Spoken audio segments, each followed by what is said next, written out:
L'objection « je n'ai pas d'argent » est celle que vous avez rencontrée le plus souvent dans votre activité. Ou même, c'est l'expression que vous utilisez le plus souvent, avec l'objection « je n'ai pas le temps ». Pourtant, cette objection est facilement surmontable en utilisant la bonne phrase au bon moment. Dans cet épisode, vous allez découvrir comment balayer les objections suivantes de la tête de vos prospects. Je n'ai pas d'argent. Je n'ai pas assez d'argent pour démarrer. Je trouve que ça coûte trop cher. Je ne vois pas pourquoi je devrais payer pour travailler. Comment répondre à l'objection « je n'ai pas d'argent » ? Marketing, études de marché, référencement, podcast, réseaux sociaux, monétisation. Le monde de l'entreprise n'est pas un long fleuve tranquille. Alors chaque jour, les clés du business vous permettent d'y voir plus clair avec des conseils et des astuces. Au plus simple, pour écourter la conversation. Une technique de retournement de situation consiste à répondre. C'est justement l'intérêt de ma démarche, de vous proposer une solution afin de vous offrir une solution pour gagner de l'argent. Ou encore, justement, mettre en place notre solution va vous aider à réaliser des économies et augmenter votre pouvoir d'achat. Il faut alors apporter la preuve par des exemples ou des références, des clients, des membres, des clients satisfaits. Comment répondre à l'objection « je n'ai pas assez d'argent pour démarrer » ?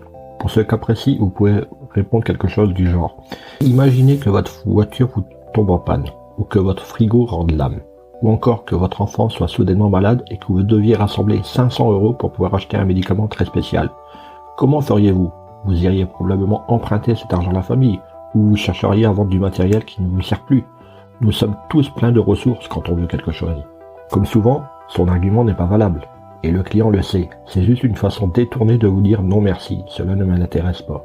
En lui retournant la bonne réplique au bon moment, vous pouvez faire basculer la tendance en votre faveur, en laissant votre prospect en pleine réflexion ou en plein doute. Laissez-le mourir et recontactez-le 1 ou 2 jours plus tard. Une autre manière de répondre serait de dire « Et combien ça vous coûte de ne rien faire du tout ? Vous ne croyez pas que vous perdez beaucoup plus encore en restant dans l'inaction et en entendant que quelqu'un d'autre règle vos problèmes ? Là encore, votre prospect va se mettre à réfléchir et à repenser à votre proposition. Laissez votre prospect avec de nouvelles interrogations va le pousser à repenser et à chercher la meilleure solution pour lui. Comment répondre à l'objection « je trouve que ça coûte trop cher ». Là encore, il existe différentes manières de mettre un doute dans l'esprit de vos prospects et de les renvoyer sur une réflexion personnelle. Pour ce point, tout est relatif. Tout dépend de votre produit, de votre tarif, de votre pack de démarrage et de la perception qu'en a votre prospect. Envoyez votre prospect sur une piste de réflexion en utilisant par exemple « trop cher ». Vous comparez à quoi pour affirmer cela ? Je ne connais aucun équivalent sur le marché. Ou encore, vraiment, comment arrivez-vous à cette conclusion ? Vous pouvez aussi mettre en avant les bénéfices de votre produit en utilisant une question fermée à laquelle il sera indirectement forcé de dire oui. Je vous comprends très bien, mais un très bon produit n'est-il pas toujours un peu plus cher que les autres ? Mais aussi, et si on oubliait l'aspect financier un instant, est-ce que notre produit ou service résout vraiment vos problèmes ? C'est plutôt cette question que vous deviez vous poser. Une autre solution est aussi d'orienter le prospect sur une réponse négative. Est-ce que vous laisseriez le prix vous empêcher d'avoir ce que vous voulez vraiment dans la vie ? En règle générale, vous allez obtenir un non. Ensuite, vous n'avez plus qu'à rebondir en disant « C'est bien ce que je pensais, nous pourrions peut-être nous revoir pour que je vous en apprenne un peu plus sur notre société. » Autre possibilité de réponse à l'objection « Je trouve que c'est trop cher ».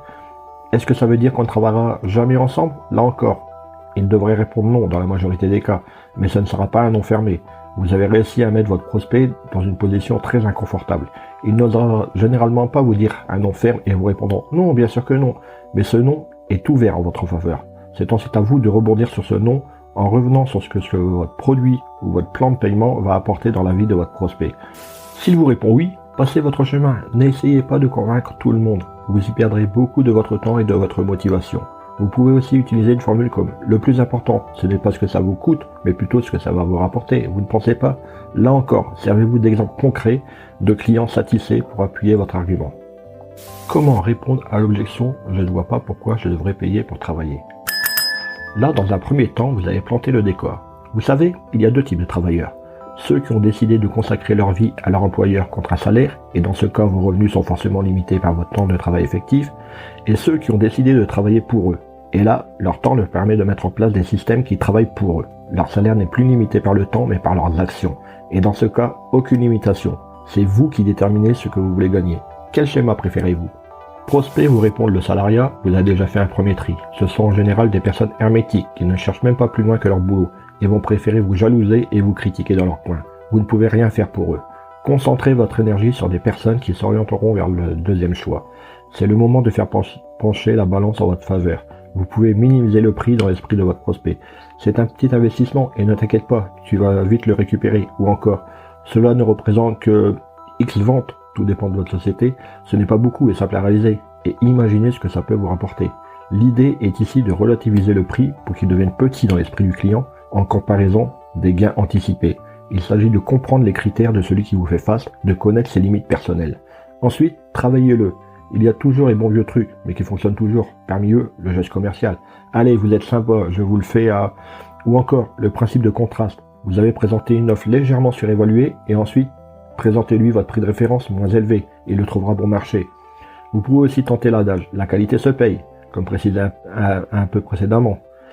Comme vous le voyez, l'objection « je n'ai pas d'argent » peut être effacée simplement de la tête de vos prospects avec un peu de ruse et d'imagination. Mais ne mentez pas, vos arguments doivent toujours être réels et sincères. Allez, au boulot pour justifier l'argent.